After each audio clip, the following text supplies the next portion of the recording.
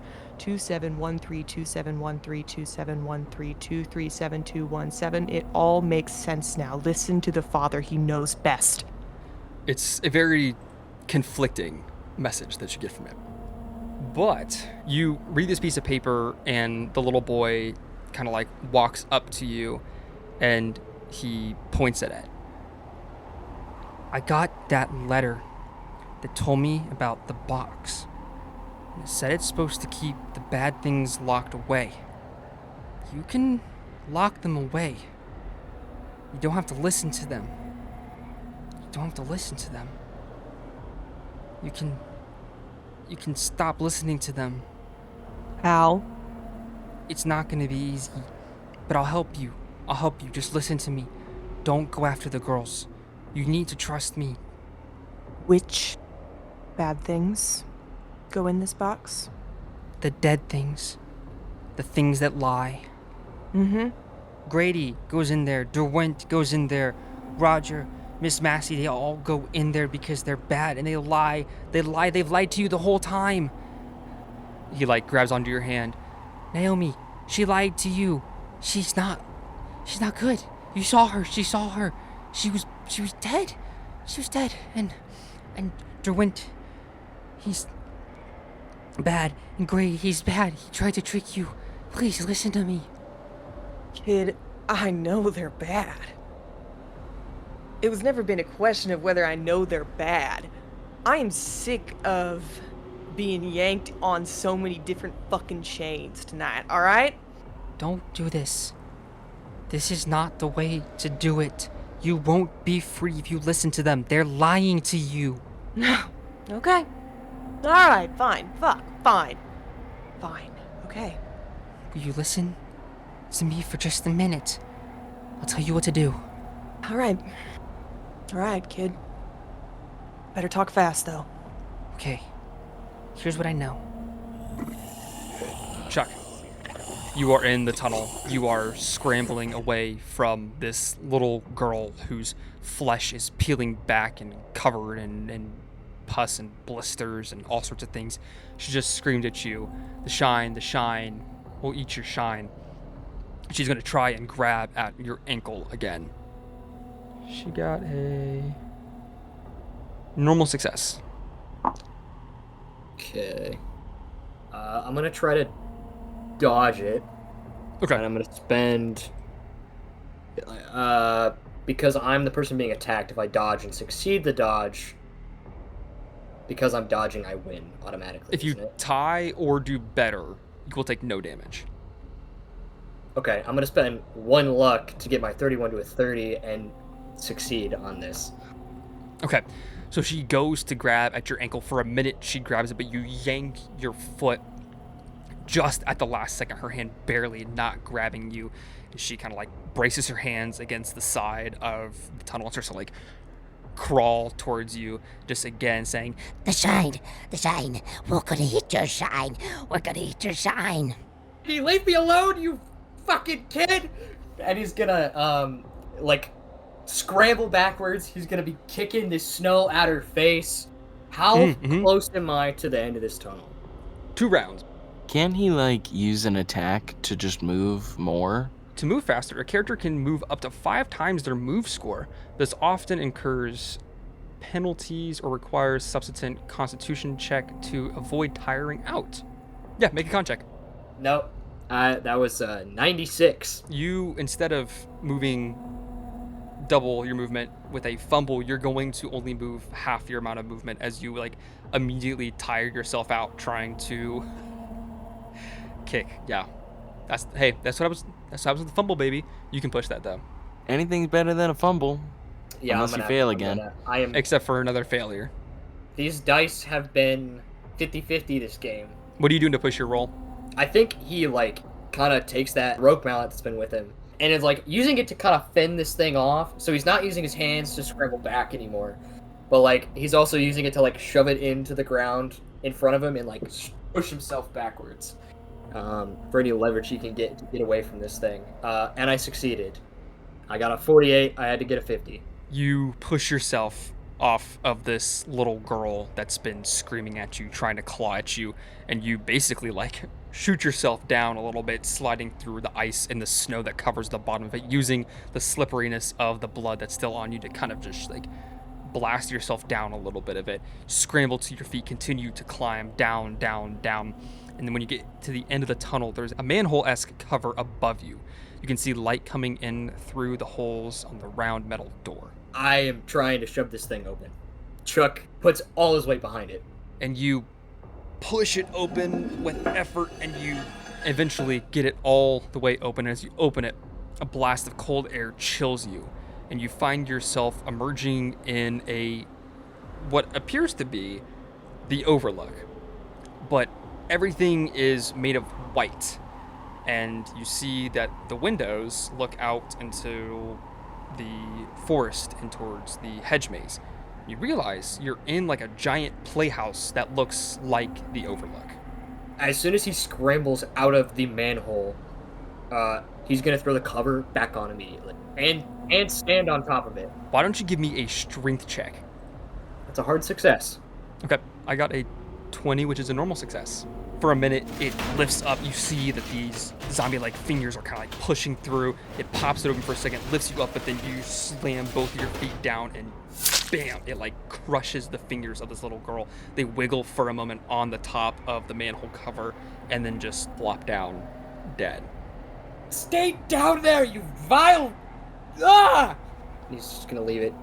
Like, he's gonna sit there, like, and wait for this thing to come back through this manhole.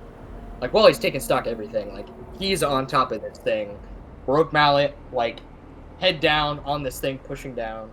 Like, if nothing else is coming for me, this thing will, So as you're taking stock around, first, you do not feel any more movement against the bottom of the manhole cover. Once you've pushed it down, the fingers break. It's like any pushing that happened, like, immediately cuts off, and the manhole cover rests easy against the ground. You see that you're in a large playhouse that seems to be like the bottom floor of the Overlook Hotel. And you're near the front doors. There are a bunch of windows around, and through like the just big open, square windows, you see the forest around you, the Overlook behind you, and the maze close to you. And you hear on the front door of this playhouse. Okay, so the front door of this playhouse is facing, like, what direction? Is it facing the Overlook or the maze? Yes, good question. So it is facing towards the maze. Who's there? It's us. Your friend needs help. She's in danger. Okay. And he'll walk towards the door. You swing open the doors, and like in the presidential suite when you'd thrown them open before, you see Alexa and Alexi standing in front of you. Both of them have tears streaming down their face that seem to have almost frozen to their skin from the cold, and they both look at you. Your friend, she's chasing, she's lost.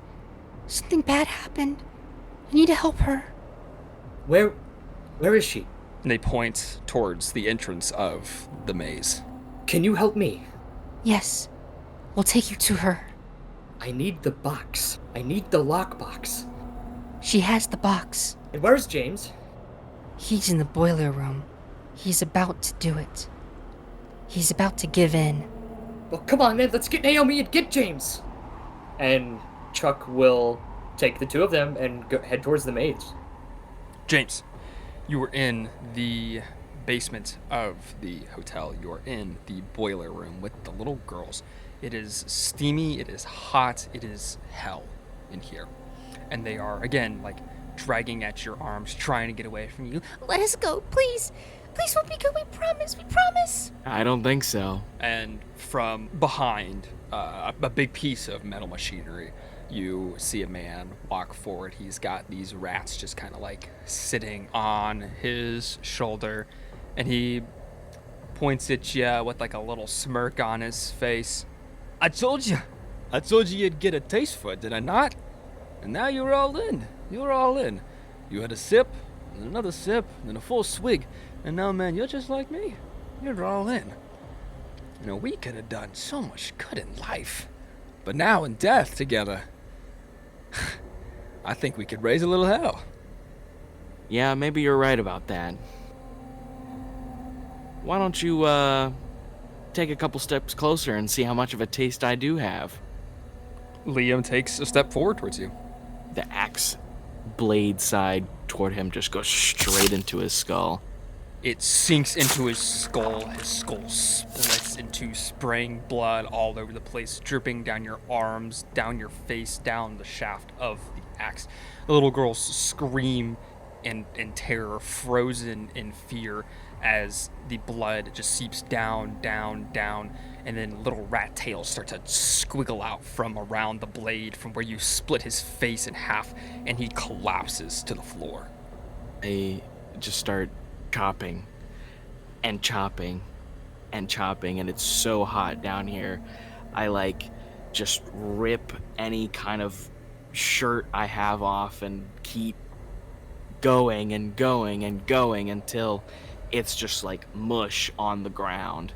And as you're doing that, you're hearing this cacophony, this chorus to you of voices, all the voices you've heard before, all of the other people that you've met tonight, all of the guests that you saw in the gold room. They just say, go, go, go, go, go, go, with a higher and higher intensity in a feverish tone, encouraging you as you just slam this axe over and over and over into Liam's face until it's just gurgling blood dripping all over the floor.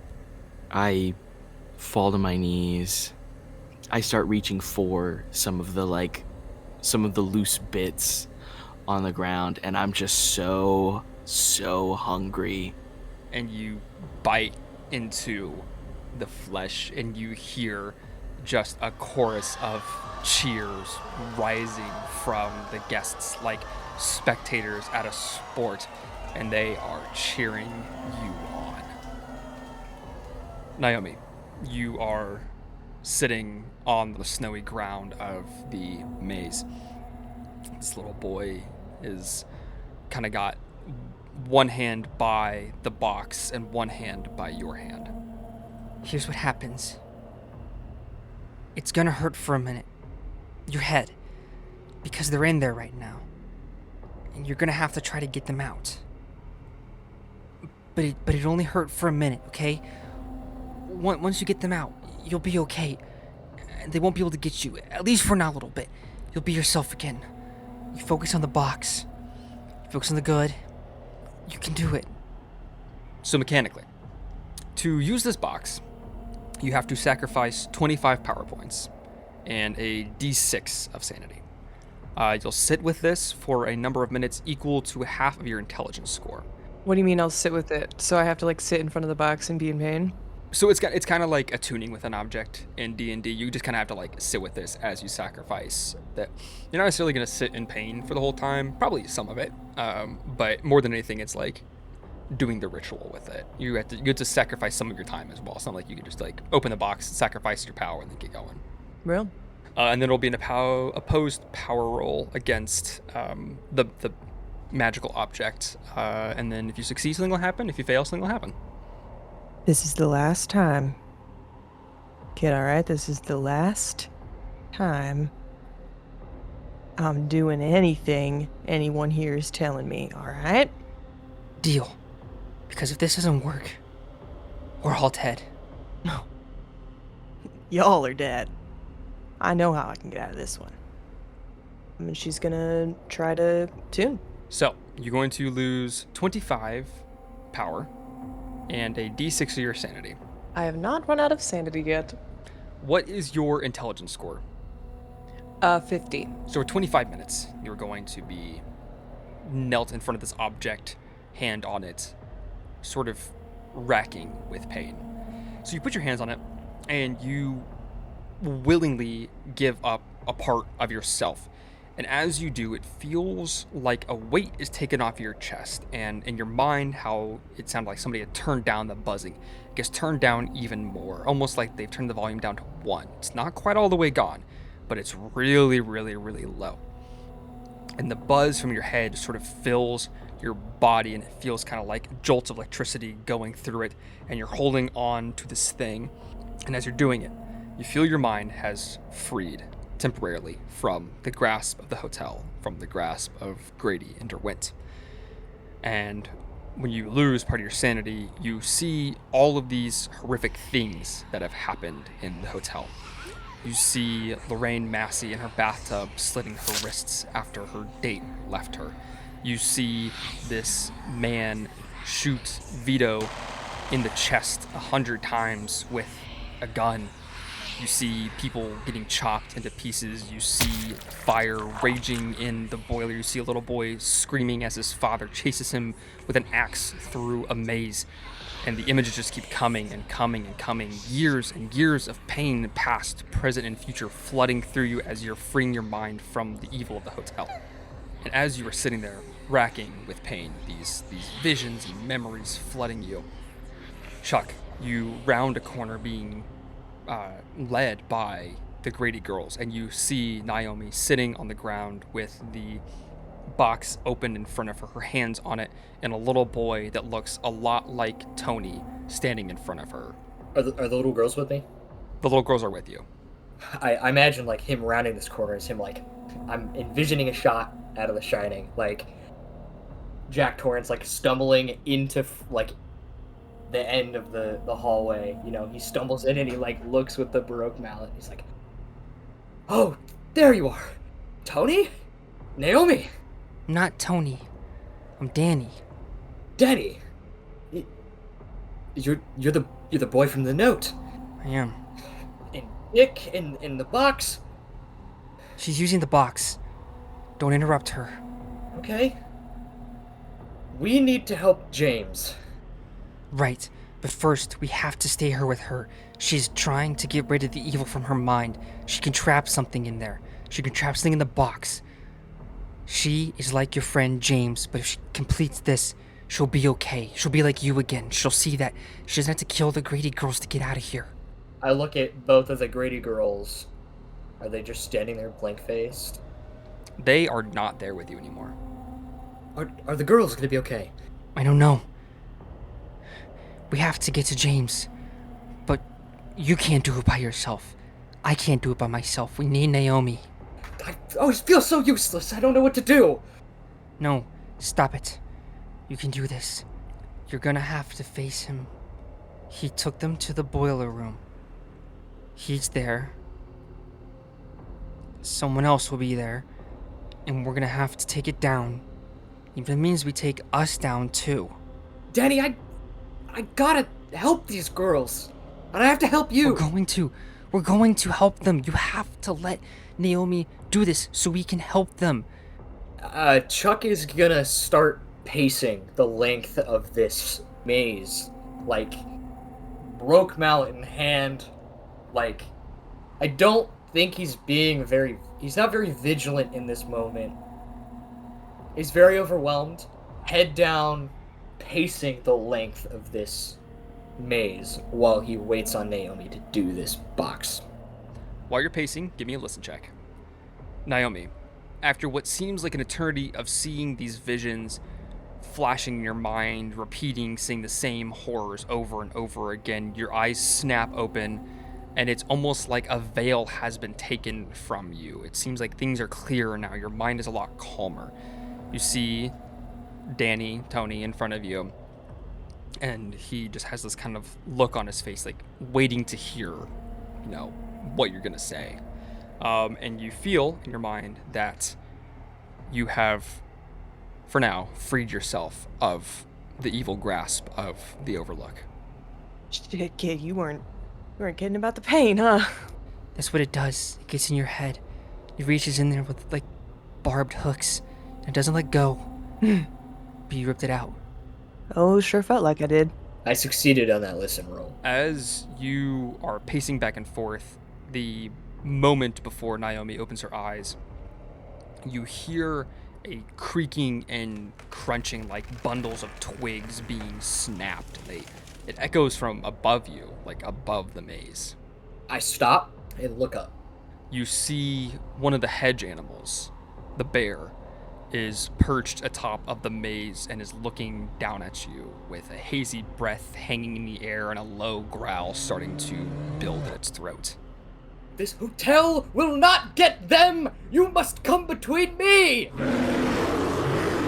James, as you are digging into the flesh of Liam, just scarfing it down, blood and pieces of sinew dripping down your face, the applause and chorus that was around you suddenly seems like the intensity dies down. Like half the people just suddenly disappeared. And you hear footsteps coming towards you. And you see a balding man in a tuxedo slowly just sort of like walking towards you with what you describe as like a disappointed look upon his face. And it's Mr. Grady.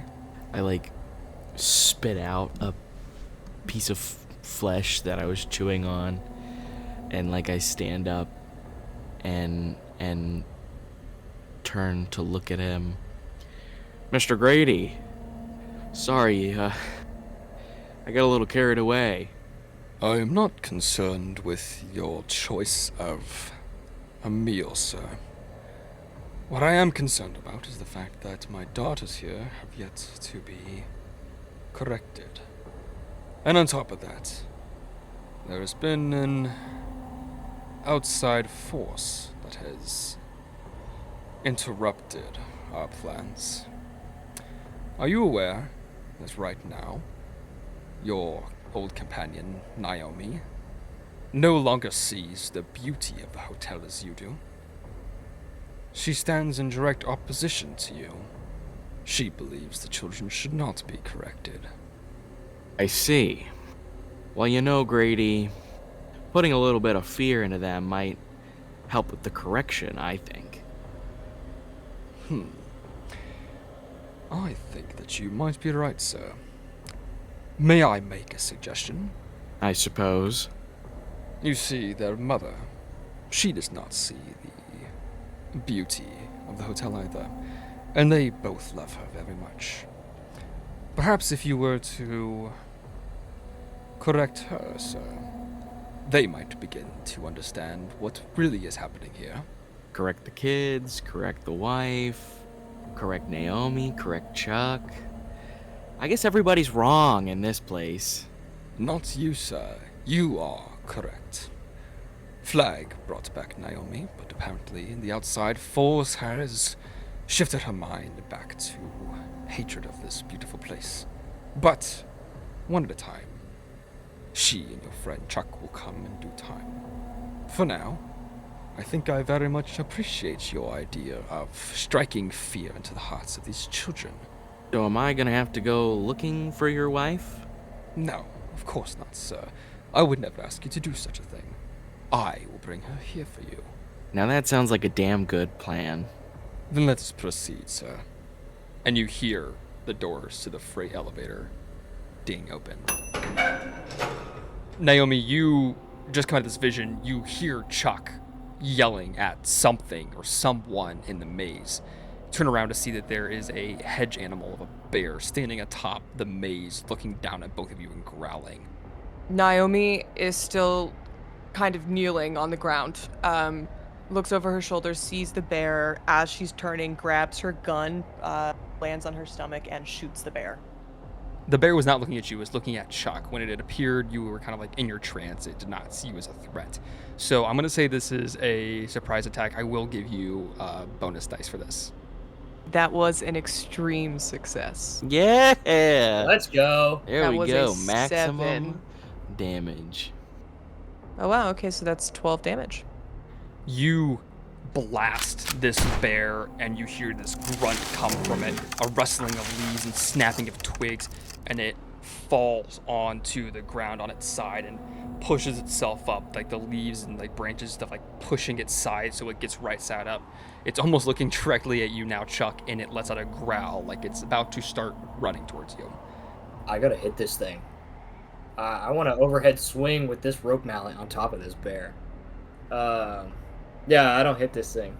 It did not succeed on its fight back, so nobody's taking damage this round. You won't hurt them! And it growls at you and is going to start chasing you guys.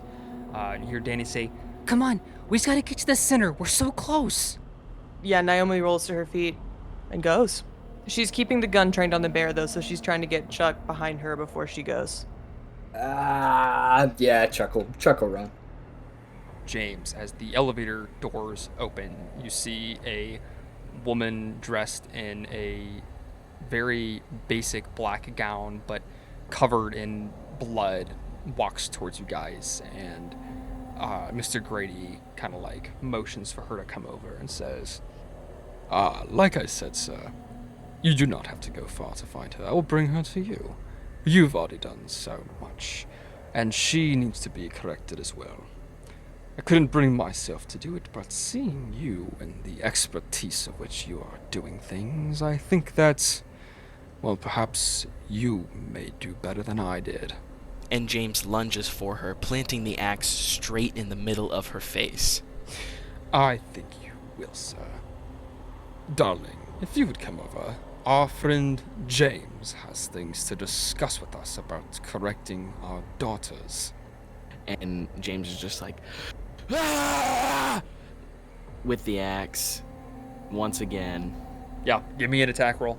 Normal success. You slam this axe into her. She screams, and the little girls scream as well. They fall to their knees, begging you. Please, please, no. We'll be good. We'll do anything. We'll be good. Please, please, sir, stop it. Stop it. I pull the axe out of the wife, covered in blood. I am smiling ear to ear, and I look down at them. We're just playing a game. We're just playing a game. It's all a game. We're just playing a game. In the maze, Danny is leading Chuck. Behind Chuck is Naomi. You've got your shotgun aimed at the bear. The bear is going to go to bite you as you are running. No, I'm going to try to dodge. I rolled a 20, which is a hard success. Okay, well, I will spend 2 luck, and I will also have rolled a 20. It bites at you, and you dodge out of the way, and it goes to do its second bite on you. Same thing. This time it rolled a 89. It failed. Great. Well, I rolled a 10 to dodge. Okay, perfect. So it bites at you. You dodge out of the way. It goes to bite again. You quickly jump out of the way. It kind of slams its body into the side of the hedge maze. Yeah, I think she put herself against the hedge mage, rolled out of the way as it slammed in, and now she's right behind it. I think she's gonna try to shoot it kind of in the back of the neck. Yeah, like point blank sort of thing. Doesn't happen though. Hold on a sec, because you get bonus dice for being at point blank range. Wow. Well, I failed again. You do have 2 shots on it if you would like to use a second shot. This is true, and I would love to use a second shot. I got a hard success on that one, so I got a level of success that I needed. Okay. Perfect. Nice. I think for the first time as she's turning around, she just shoots too early before she's fully got the gun trained on it, and this time she's got it shoved right up against the back of the thing's neck. That is 8 damage. You being at point blank range as you shoot into this thing, blows out a big chunk of its leaves and twigs, and the flash from the shotgun ignites the back of it. It starts to catch on fire, growling, charging you, this giant flaming bear. How far ahead of them am I? Or am I still pretty close to this thing? You're still pretty close to them. Okay, yeah. I imagine you're Naomi, you were running while you were shooting, right? Oh yeah. Oh yeah. Yeah. So you guys are all still pretty much together. Because I didn't shoot at it until it had I had dodged out of the way. So it's I imagine I was running. The thing leaps at me. I dive out of the way, dodge again. Now I'm not running. I shoot the thing. I start running again. Yeah, I think I am going to stop and attack this thing. Pretty much every instance of combat, Chuck has either run or been incapacitated. And in this instance, he actually has an opportunity to do something, so he's going to attempt to do it, even if he fails. Okay, I can't push this, or I can't... Can I use luck on an attack roll? Okay, damn. You can use luck on an attack roll. I can?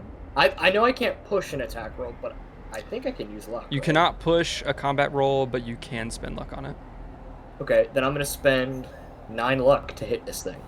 I will tell you that I got a hard success on it. I will let you not spend luck if you would like to keep that luck. I'll let the DM give me the nice things. As you go to like slam down on it again with the rogue mallet, it's learned from you from last time, and it is going to like move its head and just bite at your arm. You're gonna take. Oh my god. How much health do you have? I don't like that question. I think you should ask a different question. Chuck, you take 7 hit points of damage. Holy shit!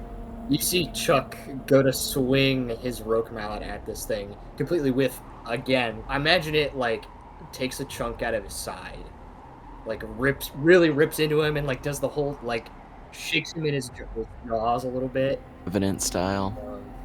Yeah, Revenant style, 100%. It kind of just like tosses him up against the hedge, and he just kind of crumples there. I'm just gonna take damage from being on fire. That's the end of the round. Naomi, why don't you roll me a d6? That's a 3. That is exactly how much HP it had left. No fucking way.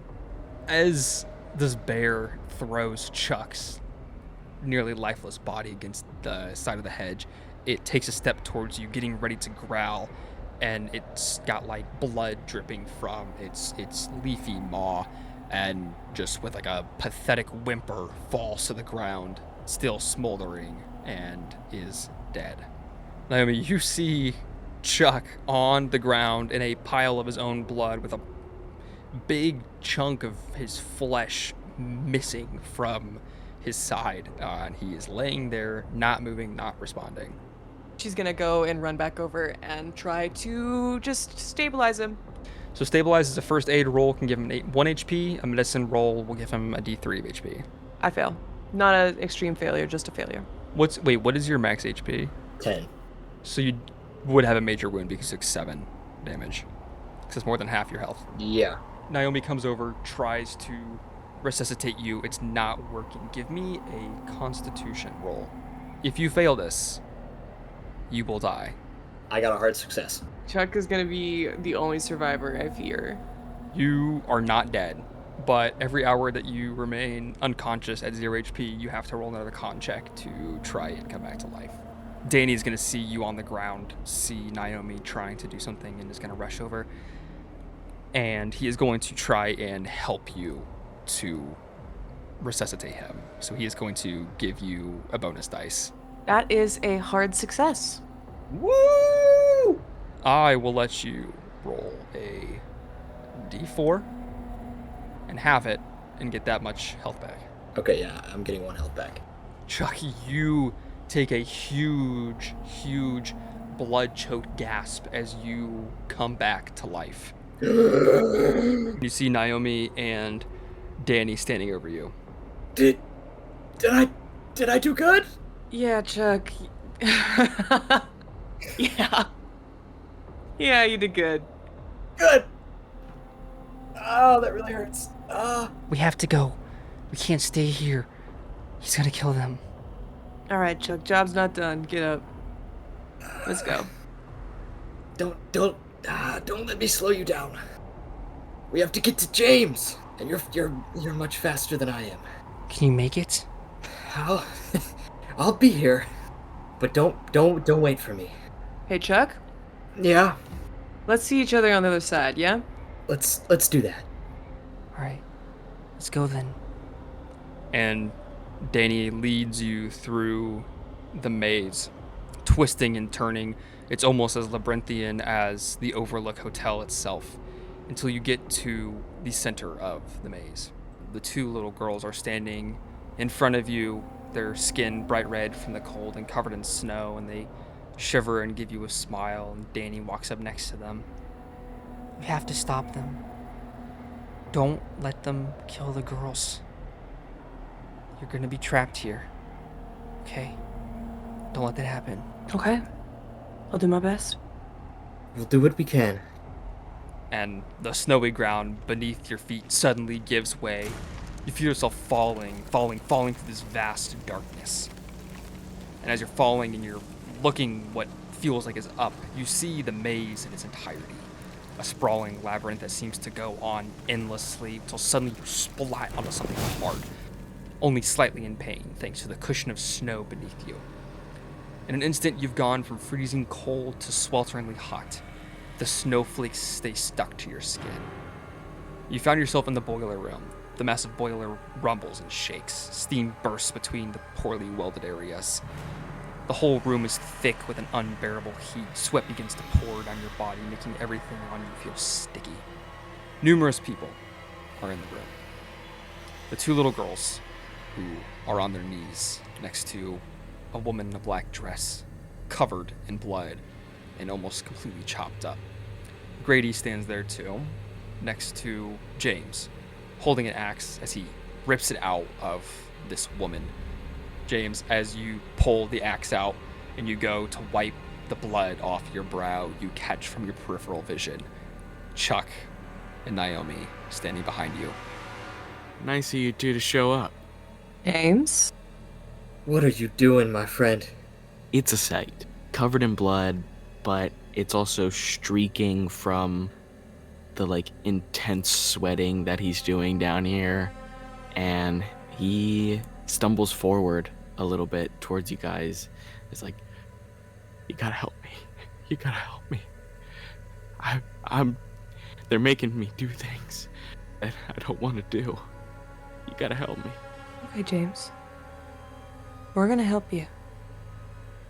Naomi hands the box over to Chuck and has her gun in both hands. All right. How about you put the axe down first, huh? Why don't you just take a little break, huh? Aren't you tired? It's been a long night. Aren't you tired? It's been a long night. You gotta help me. You gotta help me. Chuck, please. Please, help. Naomi, please. I'm sorry, I don't know what came over me. I'm so happy you're alive. I point my eyes towards Grady. I'm happy I'm alive too, and I'm gonna shoot Grady. And as she goes to shoot Grady, I lunge with the axe at her. That does not succeed. That's not a crazy not success, but just doesn't succeed. I don't think she's stupid. I think that she recognizes that ploy, and so it's like she did want to shoot Grady, but it's like she sees James coming at her with the axe, and she tries to train her gun back on him, but didn't finish pulling the trigger. Give me a luck check. Yeah. I got an 87, so did not succeed that luck check.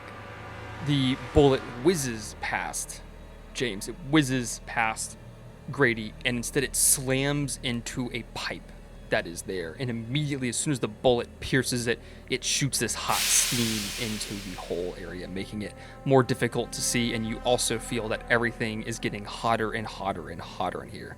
And give me an intelligence roll. That is a success. As the heat begins to rise, as the pressure begins to release from the pipe, you remember the letter that you had opened up in the box said, "The pressure is rising in the tank below, and I hope that means the end is near."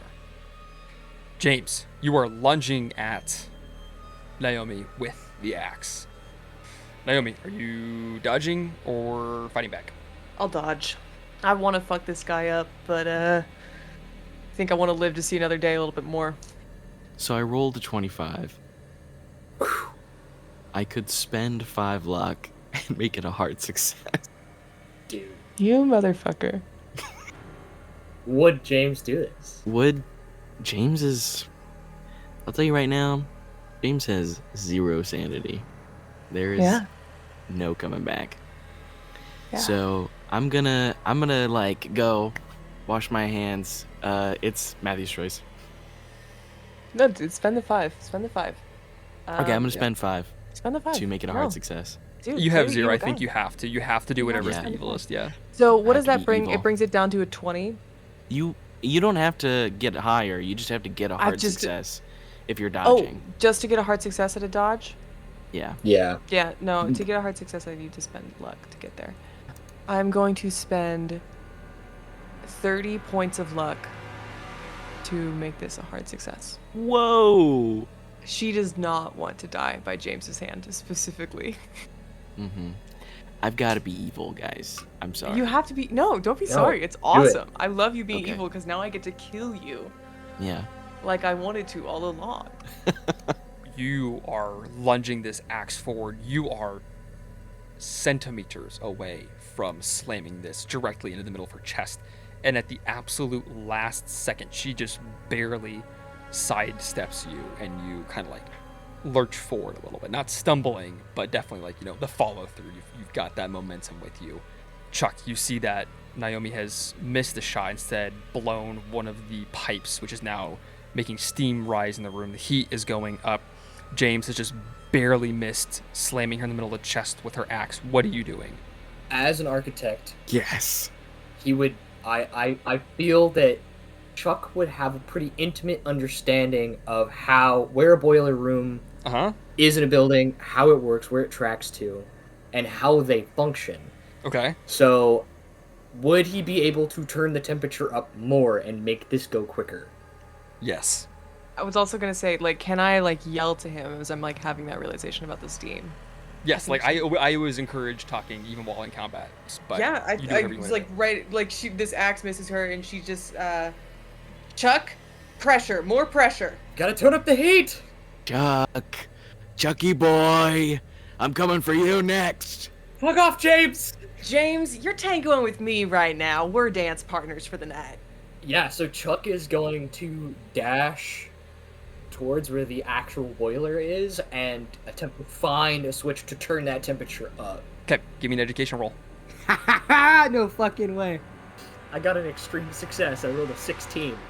You run towards the boiler, and the second that your hand makes contact with the knob that you need, it is just like shooting pain through your hand, but you push through it, turn it up, and you see the dial on there tick forward, more, getting closer and closer to this little spot marked in red. And as you're pulling your hand back, you feel another hand grab at your wrist. No! He spins you around. You see this man. He's got this blue flannel and red jacket on, and he's kind of like spun you towards him. He's got this scraggly beard going, dark hair that's all messy, and he's looking at you between these heavy eyelids that are just like barely open. He's giving you the Kubrick stare, but in real life. And with the hand that didn't grab your wrist, he takes this big swig from a bottle of liquor and tosses it on the ground. You shouldn't have done that. You shouldn't have done that. I wasn't gonna hurt you. I wasn't gonna hurt you. James and I were gonna let you go scot-free. We just had one thing to do first. Isn't that right, James?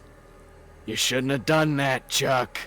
You shouldn't have done that, Chuck. Now, we're gonna have to chop you up into little pieces. You let James go! He is going to try and grab you. It is his turn. He has the same dexterity score as you. So you can try and fight back, or you can try and dodge him. I rolled a 42, which is a regular success. So I just have to get a regular success on this dodge. Yes. No. But I do have luck. I have 12 luck left. I spent 22 luck to dodge this. Dude, you still have more luck than me. So he goes to grab you. He's about to grab your neck, like you by the scruff of your neck, and you like dodge it away, and he slams an open palm onto the boiler. His hand starts to steam, and he kind of like flicks it off, pieces of flesh like slopping to the ground. You shouldn't have done that, Chuck. You shouldn't have done that. You and your friend Naomi have to die now. It didn't have to be this way. You could have just walked out of here, but now you're gonna die. I could shoot him with my gun. Now that we're this close, Point I think blank. I with kind the, of just gotta with shoot the him with bonus my dice? gun. Yeah, with the Yeah. bonus dice. That's the I only thing that can- makes sense. I can fight back or dodge, I think, right? I would say yes. That makes sense to be able to Yeah. try to dodge or fight back. I'm gonna try to fight back. Yeah. Well, because Federal Agent James Epperson has some insider knowledge, which is he's doing just fine. and that Charles and I are near death. Yeah, and so there's a part of me that's debating, like, I think that realistically I would shoot him, but also there's a part of me that's just like, do I try to keep getting the pressure in the room to go? Do I shoot at pipes? Well, shooting a pipe is going to start letting out pressure. So we're trying to build up pressure. Got it. Never mind then. I'm shooting at Federal Agent James Epperson. That is a success. A 78, which is a fail. Oh, they're tangoing. They're tangoing for sure. 6 damage. Yeah. I think it like is it like slugs or is it like pellets? It's a shotgun, so it's slugs. Slugs? Yeah, you're. Okay. Yeah. So I Then, don't yeah. I don't get you quite. I think I maybe like get the top of your shoulder or something like that. Like I'm You aiming graze for my your shoulder. I'm aiming for your fucking head, and I get your shoulder a little bit instead. I said I was gonna go for Chuck. You will die by my hand. No! Don't do it, please. I have so much maybe to not. live for. So I much got to live a 75. Ooh, give me a luck check, James. I have. How much luck do I have? 9. 9 luck. Well, I rolled really well, but it's still not enough. So you go to swipe at Chuck with your axe, and he like moves just barely out of the way, and you almost kind of like push this other guy, which I mean, it's Jack. It's Jack Torrance. I'm not gonna keep like, oh, big reveal. You push Jack a little bit out of the way when you like go to swing at him, and now both of you are basically surrounding Chuck and the boiler. I'm gonna kill you, Chuck. I'm gonna kill you. I'm gonna make eye contact with Naomi. I've done all that I can. It's gonna blow. We need to get out of here. He's gonna run. I need you to give me a dexterity check because the boiler's behind you and Jack and James are literally like right in front of you. It's gonna be pretty tough to get around them. Yeah. Brother, how in the fuck? That's fucking awesome, baby! I got a 1! So you are able to push past James, going with his injured shoulder so he cannot grab you. And you start to run. Let's think. What's a good thing that you can do or get for having an extreme success on this? I mean, it's a 1. You got to get something. Why don't you get a free hit in with your rogue mallet on one of the 2 men? I think he, like, just gets out of the way of Jack Torrance. Like, he just gets out of the way of Jack Torrance. Jack slams his hand onto the boiler and it boils. And he, like, James is coming for him and he, like, sidesteps it and is running towards Naomi. And while he, like, is running, turns back and, like, tries to kneecap James. That's not gonna be a hit. That's I failed that. I missed again. It's okay. You're staying consistent. And I missed again. James, my boy, it seems that our friends here are trying to take the Overlook down just like those girls did. The pressure is building up. There's not a whole lot we can do now. We can still correct the girls, though. That can still set you free. If this place goes, you're trapped in hell forever. You gotta correct the girls. You gotta correct them. And he is gonna like slowly walk towards Chuck and Naomi with his axe out, like kind of swinging it like back and forth and just like smiling. He's got like spittle dripping down his face right now. He's gonna make an attack and let's see who's gonna go towards. Naomi, your evens. Chuck's your odds. Even it is. Okay. Naomi, this one's coming at you. I'm dodging. Yeah, that's a 73. That's a miss. As he misses, he slams the axe into the ground, lifts it up, and like blood sprays from it. And you see that like there's blood on him, there's blood on James, there's blood on all of the dead bodies on the ground. James, you're starting to hear that chorus of people again shouting your name, saying, "Go, go, go, correct them, correct them, correct them, do it, save yourself, salvation."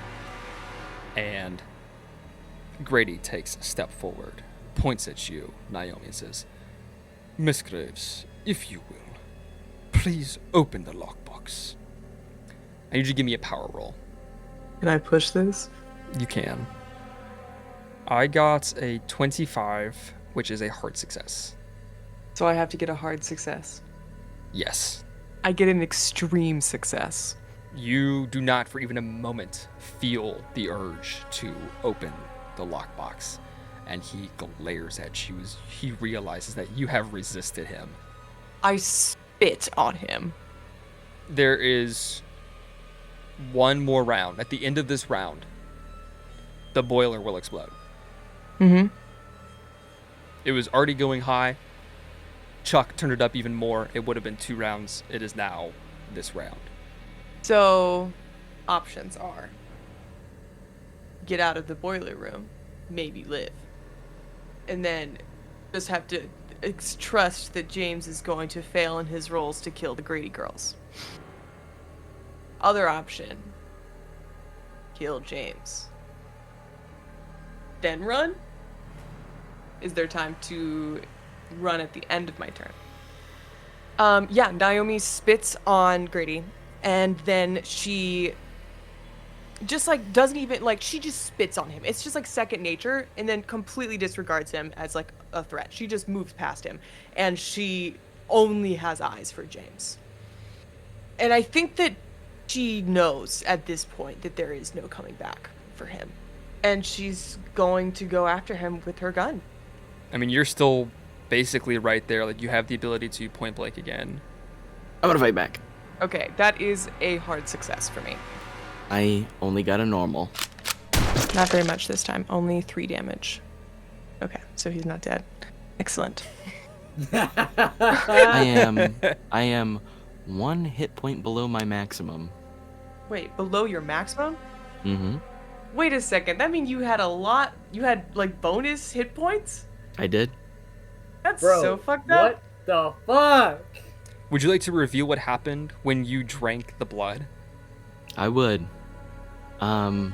It invigorated me, and I gained 10 more hit points, going above my maximum of 14 to a total of 20. Holy shit! Not that it's relevant, but do you just want to go ahead and, Naomi, tell us what happened when you drank the blood, since we brought it up? I removed a D10 of my sanity and I added it to my luck. My luck. Ooh. I would love to try to shoot him again. I'm gonna keep trying to fight back. I think that's so more fun. Fucked up that he's doing that. I got a regular success. I'm gonna spend 1 luck to make it a hard success. Bro! 11 damage. That's quite literally 1 below my total hit points.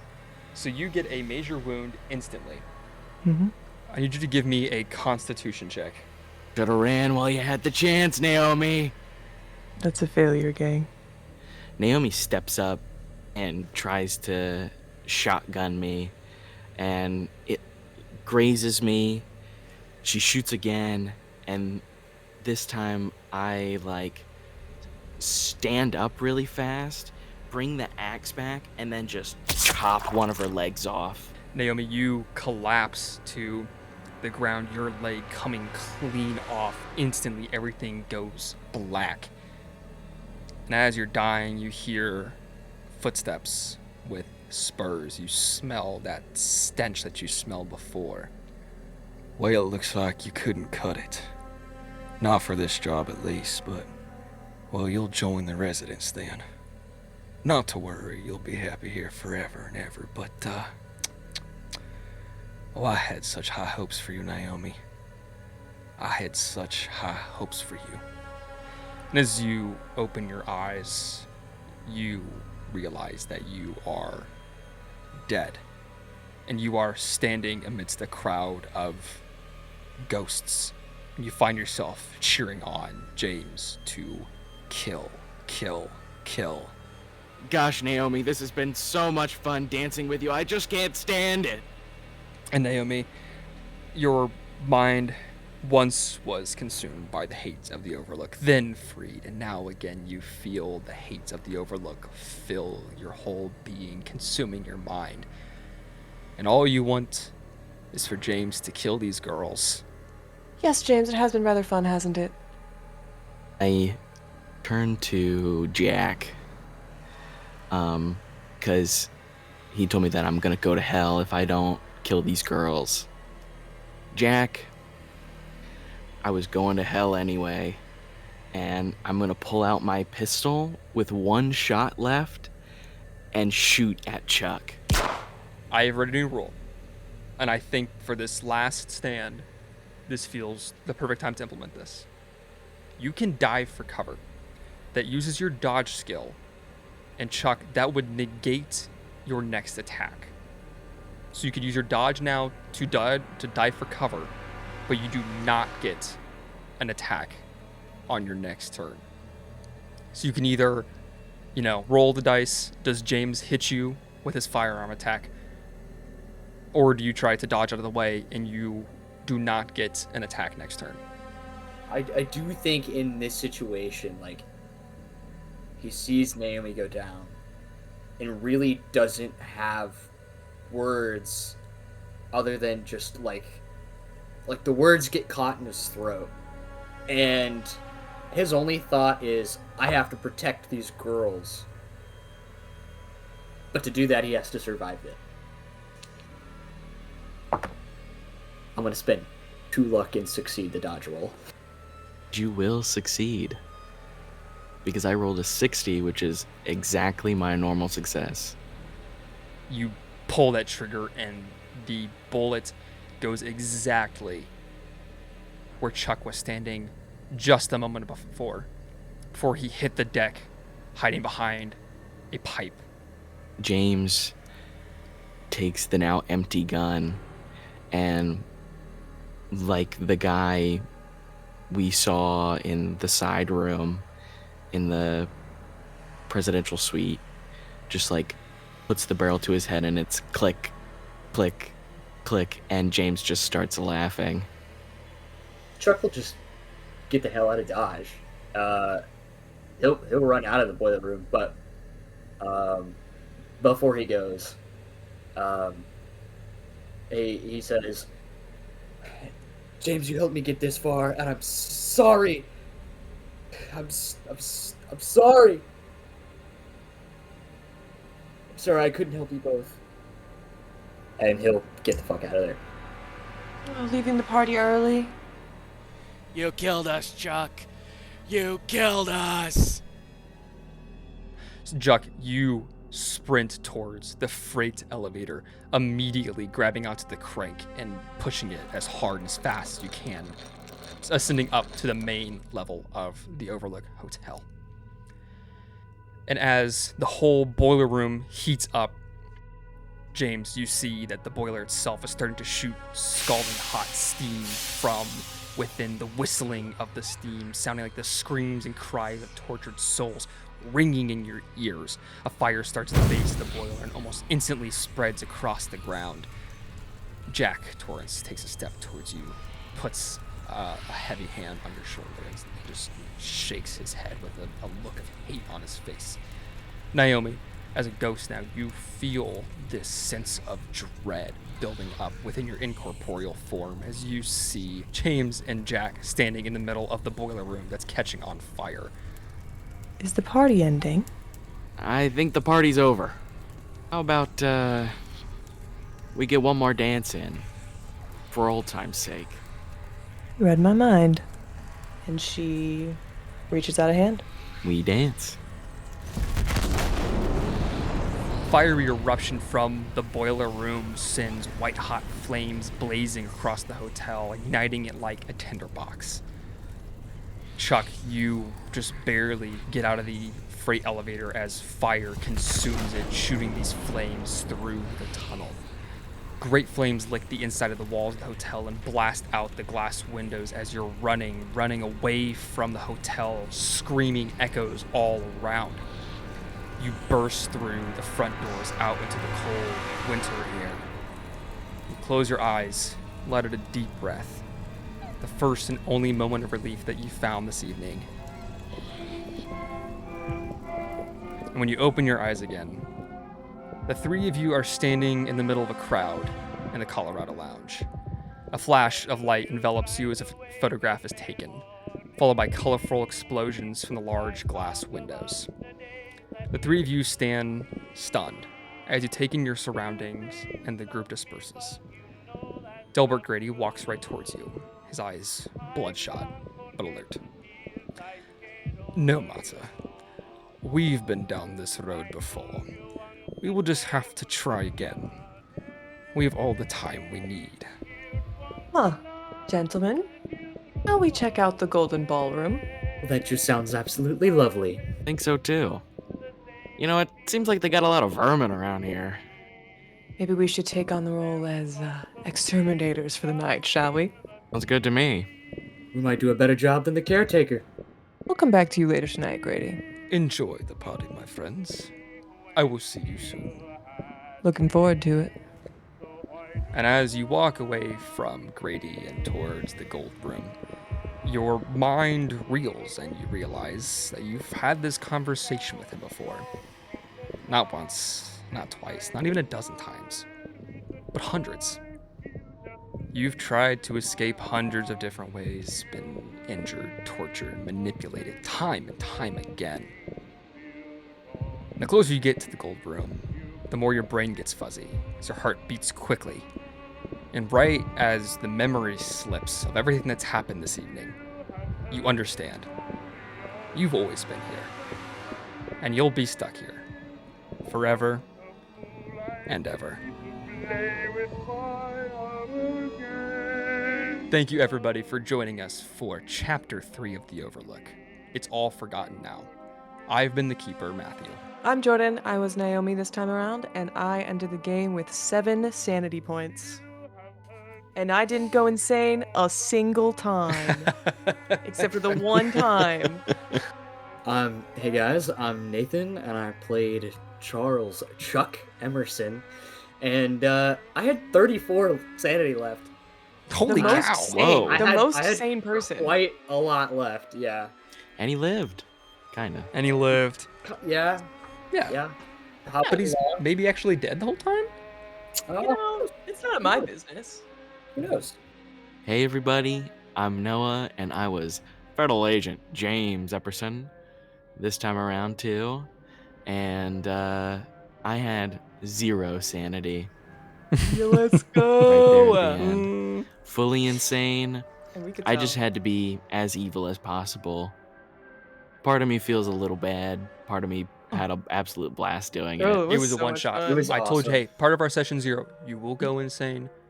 Things will get crazy. You will have fun. Those were the 3 parameters. Well, no, Well- it's not a one shot. You literally said that we've been here forever and we will be here And ever. forever. So Exactly. basically, we Never. have to do this And every ever. Halloween. Yeah, yeah. Maybe Wonderful it'll end party, differently isn't next it? time. Our next episode will be coming out on November 28th. We'll be back to our regular Dungeons and Dragons campaign with you guys, and we will see you then. Thank you so much for joining us for this special 3-part campaign.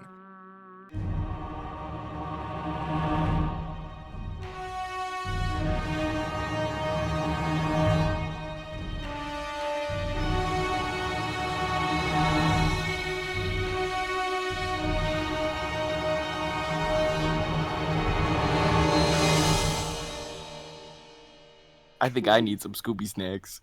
This is too scary. Like, Will you take a kiss? Because I can offer one of those. Just saying. Are we letting the 2 hours of kissing commence now? Yes. You know what? Make it 2.5. It's been a minute. All right, audience, we'll be back in 2.5 hours.